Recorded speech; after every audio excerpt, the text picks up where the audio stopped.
guys, this is Svetlana from Cosplay, and today I'm going to show you my top 10 cosplay crafting materials. As you know, I'm working a lot with EVA foam, but I also have plenty of other personal favorites. So I thought I'm doing this list for you in case you're just getting started or searching for some inspiration, or if you still need a present for crafty cosplay friends or family members. Number 1, let's get this out of the way first, since it's quite obviously EVA foam. EVA foam is my absolute favorite crafting material, and you saw me working with it in my Zinogre armor and also my Nergigante armor. There I used the soft, low density black EVA foam because it's a little bit more like wobbly and it's easier to shape armor with it.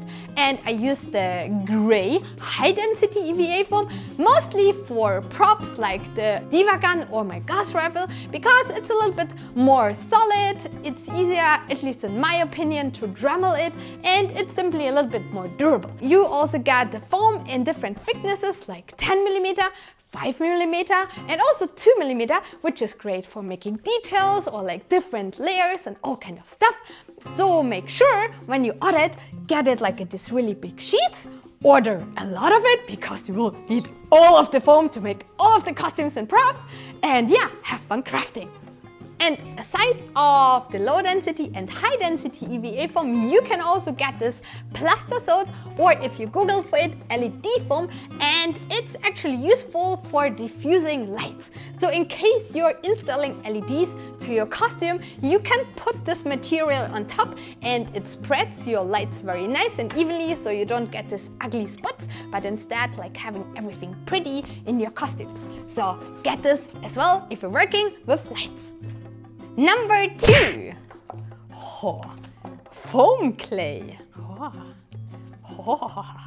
Foam clay is like clay, but it dries out like foam, which is really cool. So with some water, you can actually stick it to your EVA foam prop or armor, and then you can sculpt it, and then it dries out, and then it becomes like EVA foam. So this means you can actually cut it like foam, you can sand it with your Dremel or sanding paper, and you can even burn it with your soldering iron, and that's quite amazing. So in case you need some sculpting details for your armor or props or whatever, you know, just put the stuff on, let it dry, and it will be amazing because it's absolutely perfect for that. Number 3, WORBLA. I worked a lot with WORBLA in the past, and this was the material that got me into armor making. It's a thermoplastic material, and you have to heat it up with a heat gun. And once it becomes actually warm, it becomes soft, so you can shape it, you can cut it with a normal pair of scissors, and especially it sticks to itself, so you don't need any glue to actually make a really cool armor. So basically, if you don't have a lot of space, if you don't have a lot of tools, everything you need to create a really cool costume out of the material is a heat gun and a pair of scissors. So this material is just perfect for beginners. Sadly, the material has a few downsides. First, it's quite pricey compared to EVA foam, and it's also quite heavy compared to EVA foam. So in case you want to make a really big project, this could be a problem. In addition, it also melts in heat, as I said. So in case you're living in California and want to dress up at a summer con, this might be not the best material to choose. Number 4, PVC pipes. PVC pipes are super useful if you're making costumes that are, for example, larger than life. So you can use these things here as a skeleton build, for example. I also saw people using them for wings, and I personally use them as cores for the construction of props. Like sometimes they becoming barrels or the core of a long staff or even a sword. So these are really cool and handy and useful, and you can also bend them with heat. And if you find a pipe that actually fits into each other, you can also use them for transportation of your props. So you can like take them apart and like put them together with magnets, for example. So get them, they're really cool and useful for all kinds of things. Number 5, acrylic spheres. Acrylic spheres don't look like much, but actually really handy when it comes to working with EVA foam as well as WORBLA. For example, I'm using them for my breastplates, and I basically heat up the material, pull it over it, and then I have a great mold which I can use for my breastplates, for example. You can also roughen up the surface with sanding paper, put some LEDs into it, paint a sphere, put like some fabric into it to diffuse the light, and then you have like a magical orb which looks really cool. I used one of these small spheres, for example, as a light source for one of my druid armor, and since you can find them not only in different sizes but also different shapes, like for example hearts or eggs or even gemstones, they are quite useful for all kind of things, so keep your eyes open for them. And since we're talking about lights, let's go to number 6. Haha, LED strips. So we know lights are absolutely awesome, but something that is even more awesome are animated lights. So instead of just lighting up blue, they can like be flashy blue. Instead of just orange, they can be like pulsing orange. And instead of just being like red, they can become fire. And yeah, the great thing about animated LED strips are that you can tell them exactly what to do, and you can create really cool light effects which you can add to your costumes. The only thing about LED strips are that they're actually a little bit more expensive than just some simple static LEDs. Plus, they are also a little bit more complicated to install. Luckily, on this channel you will find plenty of instructions and tutorial videos on how to install LED strips and how to make your costume even more awesome, so check them out on my YouTube channel. And the thing is, lights are actually so awesome and exciting that even if you want to make a costume that actually doesn't have lights, like my Tinogra armor for example, you're just so excited that you still want to put lights into everything. And once you actually start with it, like every single of your costume has to light up somehow. Number 7. Fake leather and fake fur. I don't really work with real animal products because I personally don't feel really comfortable to use them. Plus, I would say fake leather as well as fake fur are simply easier to handle. So almost all of my costumes include some fake fur or fake leather. It's maybe for some fluffy things on my armor or fluffy things on my weapons. Maybe they're boot straps or like boot covers. Maybe they're armor straps. Maybe they're pouches or bags and like all kind of things.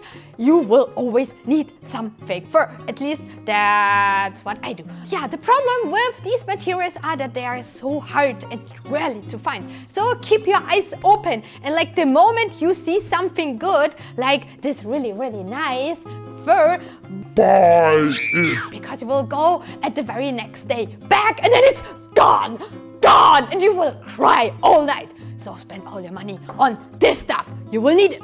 Number 8. Shapewear. Sexy. Cosplay is about faking, like faking a specific look, and shapewear is a great way to do it. For my Symmetra costume, for example, she had a very slim waist and like everything was like very fitting, so I used this thing here so my costume looked actually like more smooth. Or for example, if I'm wearing any short dresses or anything, I'm also wearing some dancing tights, so my legs simply look a little bit more like shaped. If you like it, just use it, and if not, that's totally fine as well, because at the end, we're all just human beings, right? Number 9. Lace front wigs. Haha. Back then, when I got into cosplay, the only way to change your hair color was actually to spray paint all your hair. But now we have high quality wigs available, and especially these so-called lace front wigs. And as you can see, here is a mesh which you actually have to cut off, and then you can glue it on to your skin actually. So this wig doesn't look like a wig at all and actually looks like your real hair, which makes costumes even more believable. In addition, lace front wigs often also have more hair in, which makes them easier to style. So for my Aloy costume, for example, I even glued more hair in, did some styling, which made the wig like even more bigger and fluffy. So once I did the makeup test and put the wig on, I was so excited because it looked so real and believable. And yeah, I was really excited to put the rest of the costume on. Keep in mind though that lace front wigs are more expensive than normal ones, and especially the high quality lace front wigs can be quite pricey. Number 10, which is actually not really a crafting material, but reading material, crafting books.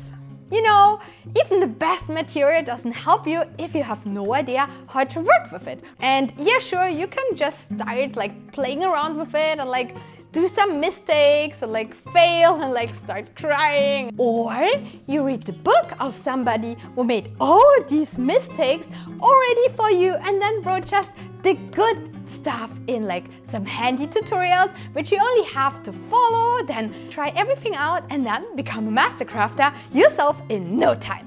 So what are my favorites? First, I want to mention some fellow artists. For example, Wilderan from Punish Props with his amazing Foam Smith trilogy. And yeah, then Grace from Sammy's Workshop. She made an amazing guide for beginners if you want to get started with armor and prop making and cosplay in general. Or for example, Vero, who made a really cool tutorial book for armor and leatherwork. Really interesting. Or we also have the Kohaku, which is a cosplay magazine, and it's filled with amazing tutorials about all kinds of techniques and materials. Really like it. But I also have books of big publishers. For example, like this sewing book from WORBLA. I always check it out if I'm stuck at a sewing project. Or I also have like this Arduino programming book in case I want to improve my programming. Or I also sometimes just buy some random books. For example, I found this one here in Japan. It's about armor and prop making and also like how to sew bodysuits. Like it's completely in Japanese, but it's full of pictures and it's actually filled with tutorials I never saw before, and I really want to try out these techniques. Super interesting. So yeah, just keep your eyes open. And since we are talking about books, I also have a few cosplay crafting books which I published by myself about all kinds of different topics like sewing, armor making, painting, LEDs and like whatever. So if you need any crafting help or inspiration, check them out on kamicosplay.com. Well, and these were my top 10 cosplay crafting materials. Did I forget anything? Or, you know, let me know which is your top crafting material. Let me know in the comments. Write everything down below. Well, I really hope you liked this video and I was able to inspire you to buy some cool new stuff or to try it out. And yeah, thank you very much for watching. Like and subscribe as always. Hit the notification bell. You can also support us on Patreon and see you very soon. Bye bye.